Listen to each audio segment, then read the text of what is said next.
As I told you on 9/11, I suddenly realized it was my task to make difficult books readable, which is what I've done on the back table. I sometimes describe myself as a man who reads big, thick, old books and writes modern, small books that anyone can understand. And actually, I rather enjoy it. I don't surf the web. People are disappointed when they run into me sometime and some other counter-jihadist, they go, "Have you seen my website?" No. I don't even go to my own website. I have very little interest in the web except for Craigslist and Yahoo headlines and Drudge. That's it. So I like reading big, thick, old books.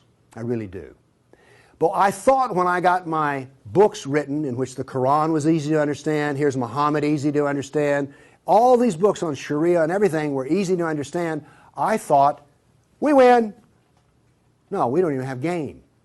Because what I discovered was, other than a minority view, and trust me, you are so minor, everyone else's reaction to the knowledge, to the answer to question, what is the true nature of Islam, react in fear, hatred, and anger. When I try to explain to people something about Islam, they're terrified. So I thought people would run when I got my books published, and indeed they did run away from me. So I thought there was just one great question: what is the true nature of Islam? But I found there was a second question more important. Why are we afraid to know Islam? Now, remember I told you about stories? Here's the thing. My books are factual. They work here. But in dealing with human beings, if you're going to make a sale, any salesman will tell you this, the facts are secondary to the feelings. And where you get feelings is from stories, amongst other places. And I began to think about, why is everyone so afraid even though they don't know anything? Well, it turns out they do know little figments of stories about Islam that involve violence. And the knowledge that they were into the slave trade does not come as a shock, really. So, remember I told you that the house of Sufism was like a palace with a smell coming up from the basement? Everyone smelled that smell. They just don't want to talk about it. But it's somewhere deep in the back, almost primordial mind. So, the problem is we don't know the history of Islam. We don't know the answer to this question. This is the world of Islam. How did it happen? You can ask very intelligent people, and they will not be able to give you the answer to this question. How did North Africa go from being European and Christian to becoming Arab and Muslim? How did that happen? And is that an important question?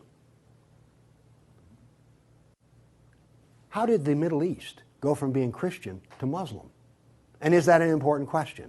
I think it's an overwhelmingly important question. All right.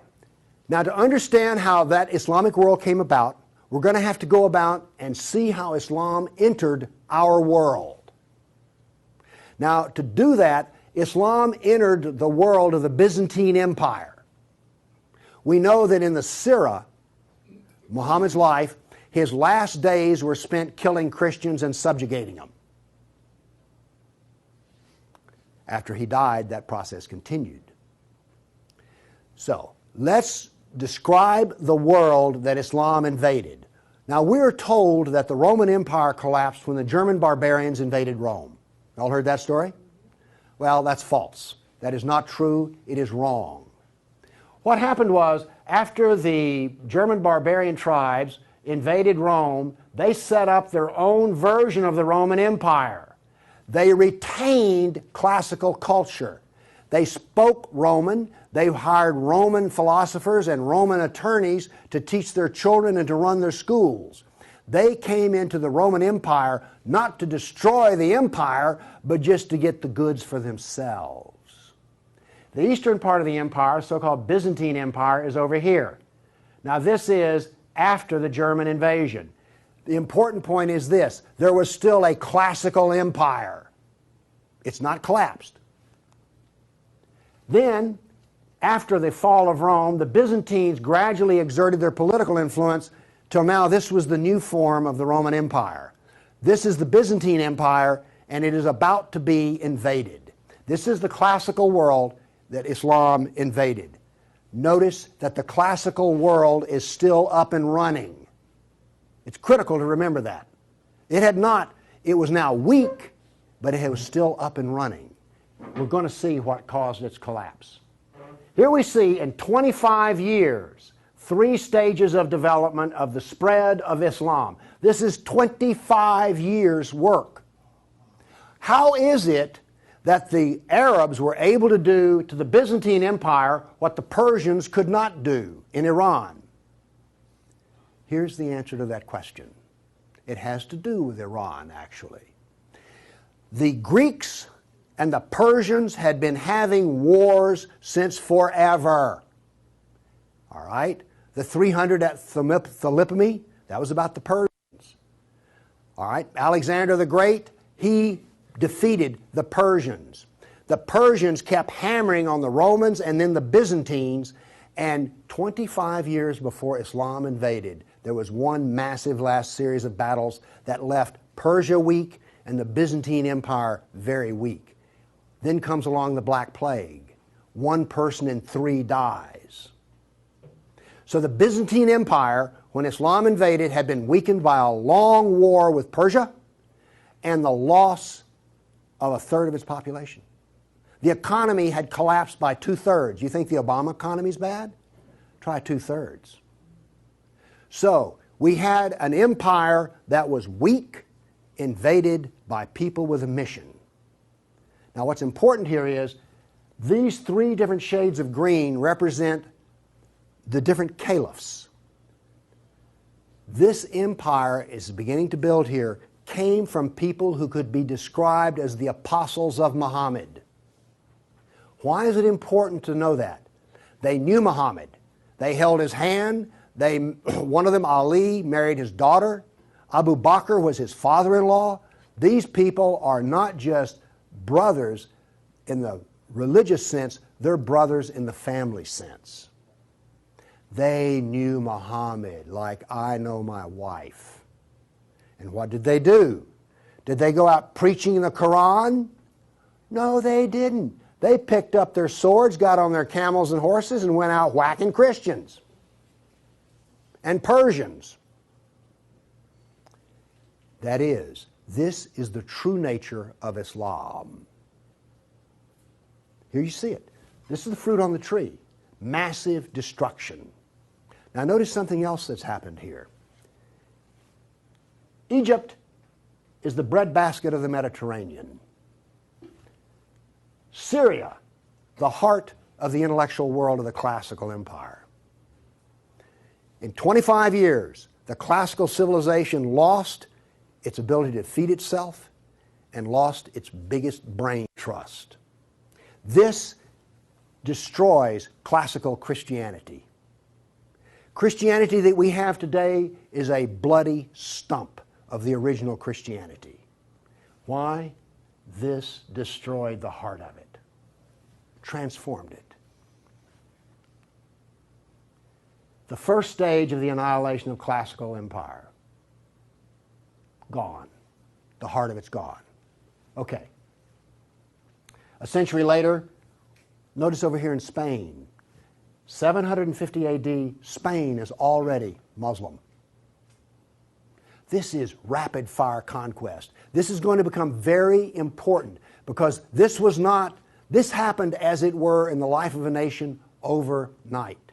This brutal assault is the key as to why we fear Islam. Now then, you're next going to see history that you've not heard before. I'm not a historian, but I am a scientist. And I can reason from data. I knew, once I read the story of Muhammad, that I had been fed a pack of lies about what caused the Dark Ages. Roman barbarians didn't cause the Dark Ages. First off, why would these barbarians were Germans? These are the same people who made Germany. You're telling me they were too stupid to learn how to do Roman law and stuff? Of course not. They were very intelligent people. They didn't cause the collapse. But that's the classical theory. If you go to Vanderbilt, that's what they'll teach you. Here we go with the data. There has recently been a lot of classical ancient works that have been translated and put into a database format so they can be accessed. There's been massive archaeological research under the ocean and at the edge of the Mediterranean. From this archaeological research, we're able to track history and economies. All right? That figure I gave you about how the economy collapsed, that came from the study of sunken vessels. Because if you're not buying much, you know, if 1 in 10, let's say 1 in 10 ships is sunk, that figure's not that high, but whatever. If you see a lot of sunken ships, there was a lot of ships sailing around. When they go down, the economy goes down. So from this data, we know a lot. And this, in particular, the database of ancient documents, gives us 548 battles that Islam fought against the classical world. This is all new information. I've talked with people who consider themselves history buffs, and they go, well, let's see, battles of Islam against Europe. Let's see, we've got the invasion, we got Tours, we got the invasion of at Gibraltar, we've got Lepanto, Gates of Vienna, collapse of... Okay, that's 5. You talk to a historian, and those are the 5 battles they can scratch up. And I remind you, you can have all of these slides if you just send me an email for it. Okay, what does this new data show us? It shows us this. See the white spots? They're brand new battles. They're going to change to red. These are new. Every time, I want to show you this all over again. Every tick is 20 years. The new battles for that 20-year period come up in white, then they fade to red to show you the history. So white's what's happening right now, red has happened. Let's see how these 548 battles act out over. We're going to watch, in 70 seconds, we're going to watch 1,200 years of conquest. Look how fast this is happening. Bam! Here comes... You didn't know France was hammered that hard, did you? You heard of Tours. Watch what's happening in Spain, in the islands. Now, many of these raids or battles, if they're at the coastline, are slave raids. The slaving that took place in here was extensive and went on and on. All of this work is also happening now then. We're now into the golden age of Baghdad. This is the punishment that's being handed out to Christians everywhere. In Spain, after one battle, there were knights' heads were cut off and they made a pile so high that a man on horseback couldn't see over them. All of the European civilization in North Africa is now gone. I have a question. Have you read the 13th tribe? No. Okay. Now, pretty soon, and by the way, there will be a period of time, and you can see the clock running up here, there will be a brief blip of 5 battles that occur in North Africa, the Barbary Pirate Wars. We're on there. Okay? Now then, Byzantium has fallen. Now then, Eastern Europe is being hammered. Notice that it is relentless. It doesn't stop. This is the history that you're never told about. This is the history that explains how all of this came about. Now then, they're getting slower because Islam is becoming weaker.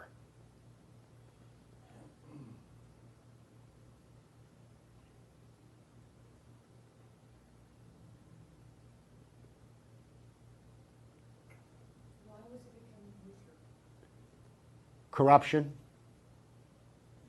All empires collapse from the inside ultimately. Okay. I say that what caused the collapse of classical civilization was not the invading German barbarian tribes. I say that classical civilization was destroyed by Islam. Now comes the question, why do we not want to know that? We're going to answer that question. All right, now I want to give you the headlines. With all those little dots, basically what I've showed you is just quantity. Okay? Relentless, but quantity. Now I'm going to give, we gave you 1,200 years of battles in like 70 seconds. Now we're going to go through in about 4 minutes. I'm going to give you the headlines from each century so you will know the emotional tone of what is happening. All right, 7th century. Muhammad sent Khalid out, the sword of Allah, to the Jazima tribe to offer Islam. They refused. He annihilated every one of them. At the Battle of Oasis in Iraq, for 2 days he spent out rounding up the losers, put them in a dry stream bed, and cut off heads until the stream ran with blood. He then took the captain of the Zoroastrian Persian tribe. His wife was there. He cut off the man's head, let the blood drain into the soil, and raped his wife in the bloody soil. That was one of the companions of Muhammad. This is the nature of jihad. Where did Khalid learn how to do that? From Muhammad. From Muhammad at the Battle of Khaybar. Umar conquered Jerusalem, and every Jew and every Christian became a dhimmi, which is a third-class semi-slave. You're now going to see, for the next few centuries, you're going to see Golden Age. We're told this myth of the Golden Age, how wonderful Islam is. So here's what's happening during the Golden Age. They started attacking Sind, which is the Hindus. 26,000 Hindus died.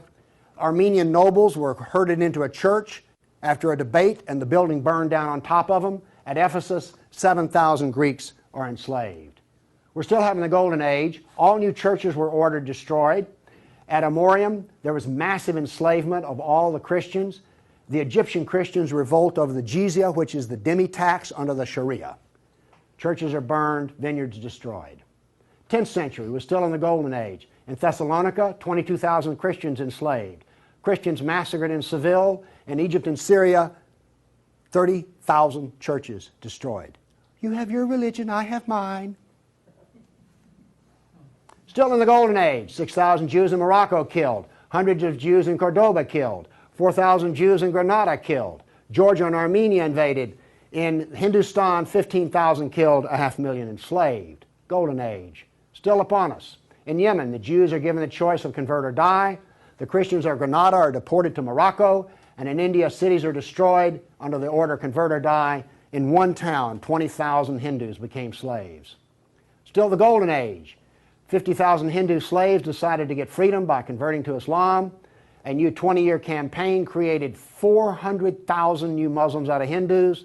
Buddhist monks butchered, nuns raped. In Damascus and Safed, mass murder of Christians.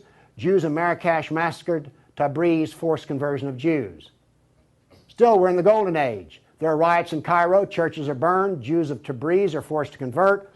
Tamerlane, one of the most evil men who ever lived, massacred 90,000 Hindus in one day. 30,000 in another battle, massacred in cold blood. Another Muslim leader takes 180,000 Hindu slaves. Oops, we're out of the Golden Age. See if you notice any change in tenor. Tamerlane destroys 700 villages in India. Now then comes He then turned to Iraq and annihilated the Nestorian and Jacobite Christians. The Nestorian Christians, half of the Silk Route in China was Nestorian Christian. The Nestorian Christians had emissaries and missionaries in the court of China. Afghanistan was partly Christian. All right? Gone. This is part of the destruction of the church that no one knows about. 700 years of attack, they finally destroy Constantinople. 16th century, the son of Tamerlane destroys temples, forced conversions. Two of his generals built 2 towers of human heads. Once again, you couldn't see over them. And then noble women, Hindu women, started the practice of sati, which was mass suicide in order not to be sex slaves inside of the Sultan's harem. 17th century, Jews of Yemen and Persia forced to convert, forced conversions of Greeks. The Zoroastrians are persecuted in Persia, and over 500,000 killed Hindus. 18th century, more Zoroastrian persecution, Jews of Jeddah expelled, Jews of Morocco massacred, Hindu persecution continues. 19th century, more forced conversion of Jews, Jews of Baghdad massacred. Oops, 250,000 Armenian Christians slaughtered in Turkey. Now then in Persia, the Zoroastrians are completely annihilated. 20th century, over 1 million Armenian Christians killed. 1 million. So you now not only know the number of battles, you now see the tenor of what's going on. You now know quality and quantity. Do you get the drift on how bad this was? Now then, the establishment doctrine is that we've already told you classical collapse had nothing to do with Islam, and indeed Islam was a source of good because the hillbilly Europeans lost their classical learning and the shrewd, smart Arab Muslims preserved all the knowledge in the Golden Age. This is what is taught in our schools.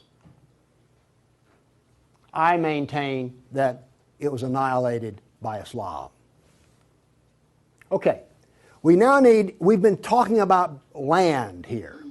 I now want to talk about water because classical civilization was based upon the Mediterranean Sea.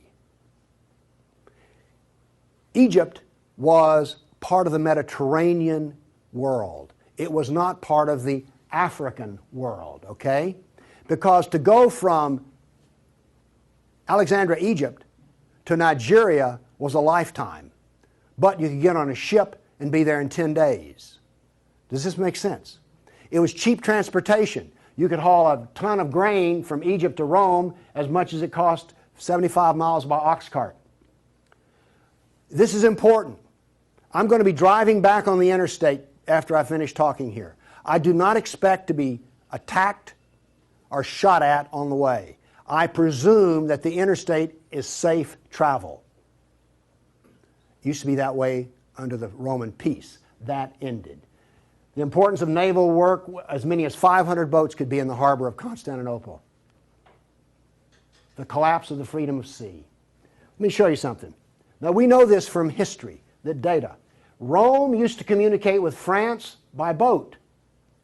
After Islam, they went overland through the Alps. Why did they do that? There was no longer freedom of the sea. Here's interesting. The Black Plague was a known problem in the Mediterranean. It used to take 4 months to get from here to Constantinople because there was sea trade back and forth. Well, that was eliminated. So now then, when there was an outbreak of the Black Plague, it went from harbor to harbor, all around here, and it took 4 years to get to here. Do you see the point I'm making? There was that little freedom of trade. As a merchant striking out to do business, you could wind up with your ship gone, your goods gone, and you're in chains, enslaved. By the way, this cuts down a lot on commerce. A brag. The Christians couldn't float a plank on the inland sea. What did this do? It isolated Europe and impoverished Europe. So, you know the business of the Barbary pirates? You know the business of the Somali pirates? Same. It is Sunnah. It is Sunnah, the way of Muhammad. There's a famous hadith which is repeated endlessly in which Muhammad awakes in a dream and he sees his jihadists sailing the inland sea. Islam always practices, where possible, economic warfare. Muhammad attacked caravans. What was attacked in New York? Ooh, Trade Center. This, economic warfare. I am an admirer of Islamic civilizational war methods. They're superior to everyone else's thinking in war. They use everything for war. Everything, including the womb. This was an economic jihad. There were three, you've heard of the Dark Ages? Well, there were 3 Dark Ages. One in Europe, one in Turkey, one in North Africa. You weren't told that, were you? Wonder why.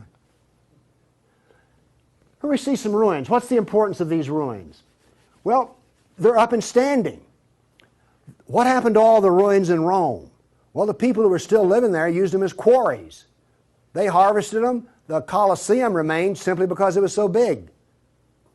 What does this tell us here? If all this stone is still stacked up, there were no people. The invasion of North Africa was so brutal and so fast that it actually left in the harbor a layer of silt. Here's how that happened. North Africa used to be farmland, irrigated farmland.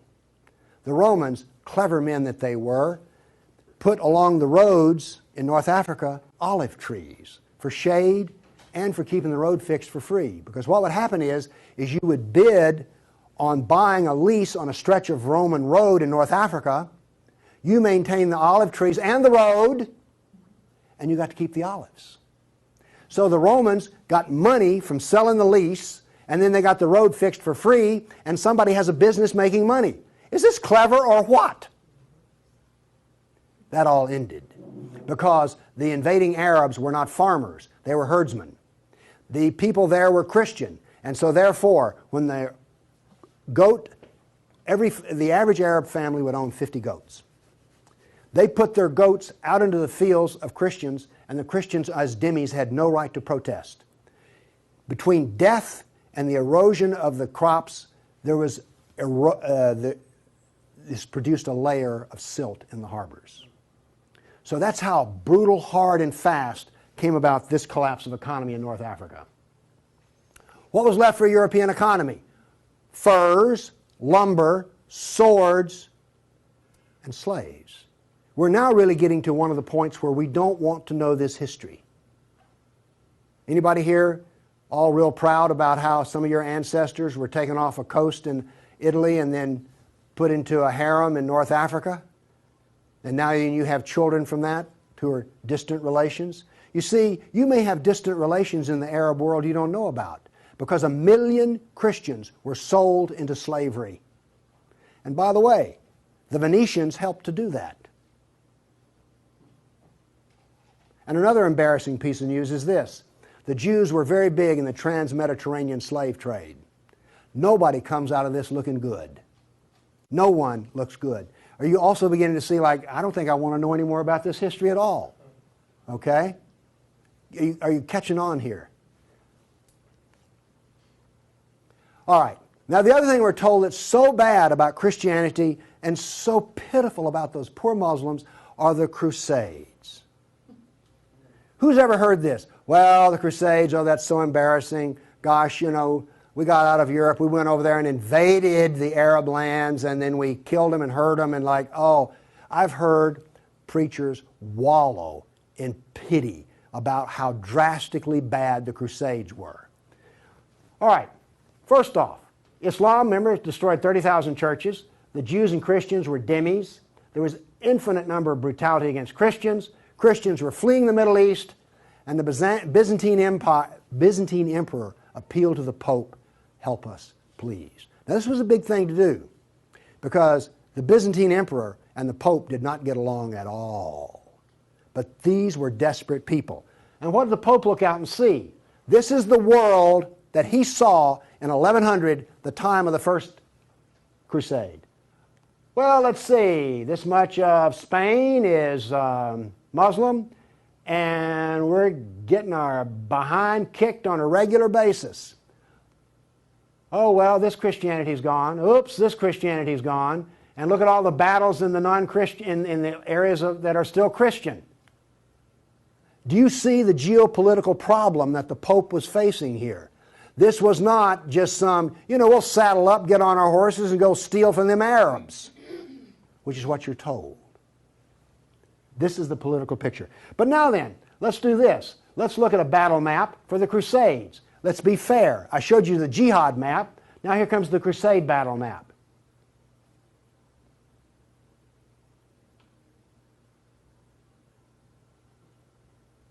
We're almost done.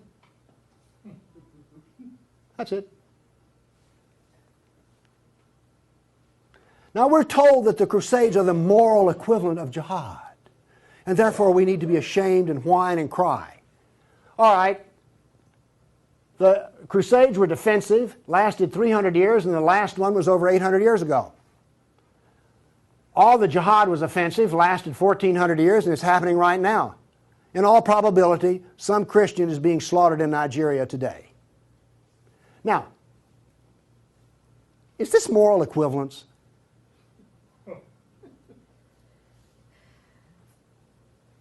Why won't they teach this in a church school? So the ministers will stop, oh, the Crusades were just so terrible. No, the Crusades were one of the few times the church put steel in its spine. And then we apologize for it. Now then, let's go to the great benefits of Islam. We're told about two different golden ages. We're told about Andalus, the wonderful empire in Spain, in which there was multicultural peace, and Jew and Christian and Muslim all lived together in a golden age in Europe. You ever heard that? Well, here we go. This is the battle map of the golden age in Andalus. Now, while all this is going on, orders for slaves are being filled. The first slave order out of Spain was the Caliph ordered up 3,000 blonde virgins. They were shipped out of Spain. Battles are going on in which Christian knights die. But notice something here. The Christians won't quit fighting. This is going to take 700 years, and there's going to be nearly 150 battles fought. Where was this caliph located? There was more than one caliph at the time. This was a caliph in North Africa. Okay. Now then, looking at this, do you understand why when Isabel and Ferdinand were finally in full power, they told every Muslim in Spain to get out of here? They drove everyone out. Okay. My question for you is this. Was Andalus a multicultural golden age or a reign of terror? I claim it was a reign of terror, and it was not a golden age at all. And yes, there were a few people who had it good. The elites had it good. There were some rich Jews and rich Christians that had it good. Also, otherwise, there was constant war, slavery, and Christians had to wear robes so you could tell a Christian from a block away. And a Christian couldn't carry a sword, and they paid special taxes. And then we come to the question, why are we told this story? Now we have the Baghdad Golden Age. Here we go.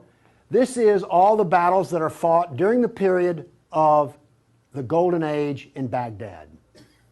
Now, not only are they as busy as they can be killing Christians, but they're also busy establishing the Sharia doctrine. They're also busy establishing the Hadith doctrine. And they're also busy in doing things like slave trading. You know all those exotic photo pictures you've seen of the harem? They're sort of pre-Playboy sexy, beautiful women in gauzy outfits. All of those women were Christians. Less romantic sounding, isn't it? The other thing that's happening in Baghdad is this. A new philosophy is being generated in which there is no cause and no effect. This turns out to paralyze the mind. Okay, those were all the battles that were fought during the mythical Golden Age. Okay, during the Golden Age, Christians and Jews were dhimmis, Christians were sex slaves. Here's one that gets me.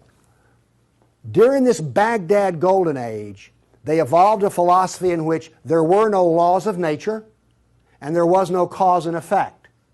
I'm a scientist. We work off of two laws, the law of contradiction, does the data contradict the data, and the law of cause and effect. I've just explained to you why, out of their Golden Age, why you don't find Muslims getting Nobel Prizes in science. You cannot be a scientist and not believe in cause and effect. You just can't. Won't work. Now then, the Christians did all of the vaunted translation of the Golden Age text, and get this. We're told that this was such a great peak of learning, they destroyed 90% of the books. And we're told that the remaining 10% they preserved is like, oh, this was the Golden Age. Oh, we live in eternal gratitude to the Muslims. If they had come along, we'd have had 100% of them. Presented with a library in India, the largest library in the world was a Buddhist library in Nalanda. They came to him and reported the existence after they had conquered, and they said, what shall we do with the library? The order from the general was this: if it contains any information that is in the Quran, we already have it, burn it. And if it contains any information that is not in the Quran, it is false, burn it. The same was done with most all of the libraries. And why are we told this was some wonderful golden age that preserved knowledge for us? Ottoman Empire, 1683. The reason I have this up here, Islam in Europe. That's the world today. I've now explained to you how this world came about. It came about through relentless, brutal persecution of everyone who was not a Muslim. Now then, let's change to modern times. All of that work stops in 1922. This works off a database of 19,000 jihad attacks since 9/11. There are things like this. I know the date, the country, the city, how many are killed, how many injured, and a description. Now, when you present a guy like me with 19,000 pieces of data, I start asking questions. How do we make this make sense? So let's make it make sense. By the way, you did hear all about these 19,000 attacks in the Tennessean and the local newspaper, didn't you? You did hear about this. It was on the nightly news. We heard about Fort Hood. Oh, the workplace incident. Oh, yeah, I got that. All right. Anyway, moving along here. This, by the way, is where all these took place. I just think that's interesting. And you'll notice something. This is the Islamic world, and it all centers around it. But notice how much is happening in Europe. Okay. I take the data and I parse it and I divide it. I use Islamic doctrine to analyze this data. What does Islam insist on? Well, in my first lecture, I told you they're fixated on the kafir, right? So I use the kafir to analyze this data from an Islamic standpoint. See, I'm the ultimate multiculturalist. No, really. I'm the only person you've ever met who analyzes Islam on the basis of Islam. Here we go. Here we have, in the last 10 years, the total number of attacks. In the green, we have Muslim on Muslim violence. You mean a Muslim will kill a Muslim? Really? They're doing it in Syria as we speak, right? Remember Iran, Iraq? Okay. Then we have the only one I care about. I mean, my motto here is sell weapons and intelligence to the loser. I'm very serious. You think I'm joking. Okay, here's our story right here. Stays pretty level. That's interesting. By the way, there's hardly a day in which there's not a jihad attack. Modern jihad is relentless, just like classical. Oh, by the way, one of the things this curve proves right here, Islam is bad for Kafirs, Islam is bad for Muslims. Islam is bad for Muslim and non-Muslim. That's what this data shows us. You want to argue with that? Okay, modern jihad is relentless. But what did we see in the other battle map? It was relentless. There are two types of jihad, against the kafir and against Muslim. You see, every time they kill a Muslim, the reason in Syria they're killing other Muslims, they're not real Muslims. Okay? Now then, we've introduced, however, a new phenomena. The mom and pop non-state jihadi shop. Okay? All of those battles up to 1922 were out of the caliph. Okay?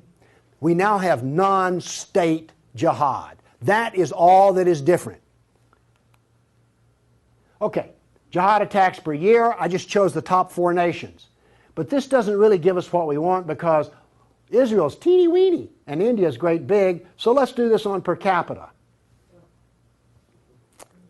Now then, Israel, I bet you were surprised about Thailand. You didn't know that Thailand was getting whacked on a regular basis, did you? And look, here's a Christian nation, the Philippines, ranks number 3.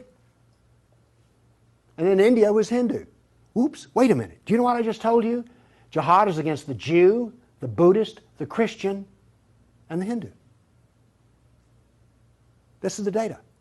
Now you go to these dialogues, these multicultural smoozes they have, where the preacher and the rabbi and the imam show up. The preacher and the rabbi show up to tie, the Muslim shows up to win. And then what does the Muslim tell them? Oh, the Christians and the Jews, they're people of the book. Oh, we're brothers in the religion of Abraham with the Christian and the Jew. You know, we're practically the same. We're brothers in Abraham. How's that stuff work out? Well, here's one of your people of the book. Here's another people of the book. Turns out they'll kill a Jew, a Buddhist, a Christian, or a Hindu just as fast as they will another. So much for being brothers in the religion of Abraham. The data does not support the theory. Therefore, the theory is wrong. There is no brotherhood of Abraham except in the minds of people who occupy pulpits. The jihad is against the Jew, the Buddhist, the Christian, the Hindu, and the secularists, by the way. The secularists are the worst of all. Well, maybe worse than the Hindu. It gets hard to know, you know, I mean, really.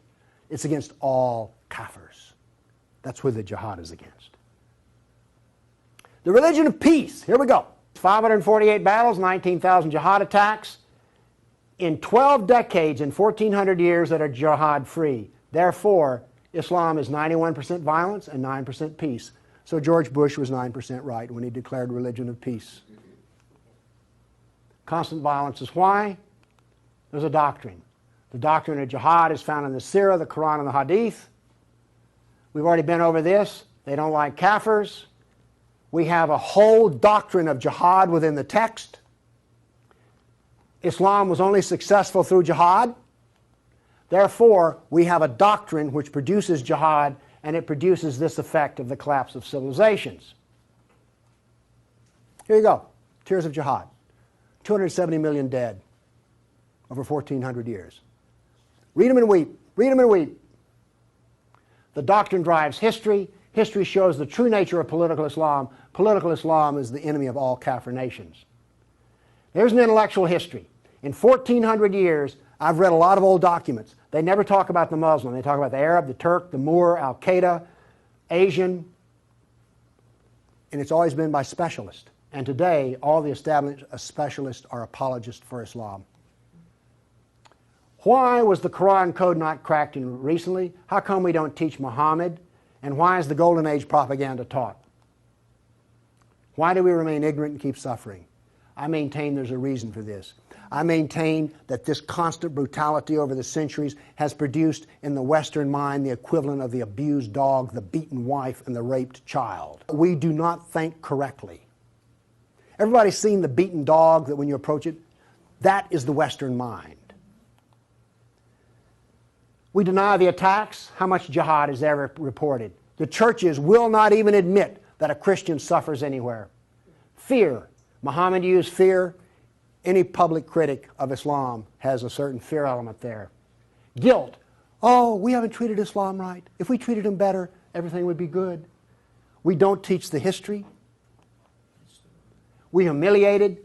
Who here is going to go home and brag about how your ancestors were slaves, how your history was annihilated, and that all we teach is the lie of the Golden Age? Have you not noticed since 9/11 how bitter and angry politics has gotten? The reason is we're not allowed to get angry at the enemy, so we get cranky with each other.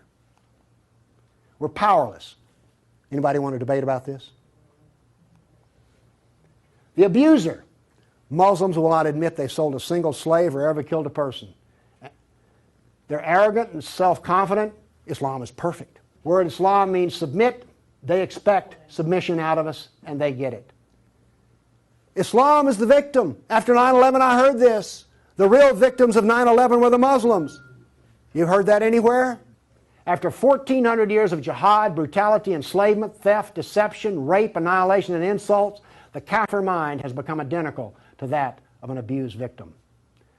Our only solution is to face our history and welcome it and embrace it. This is exactly the way we will heal our nation, is the way we heal a person who's been brutalized. You have to go back to the original event. And this is why we are afraid. Thank you.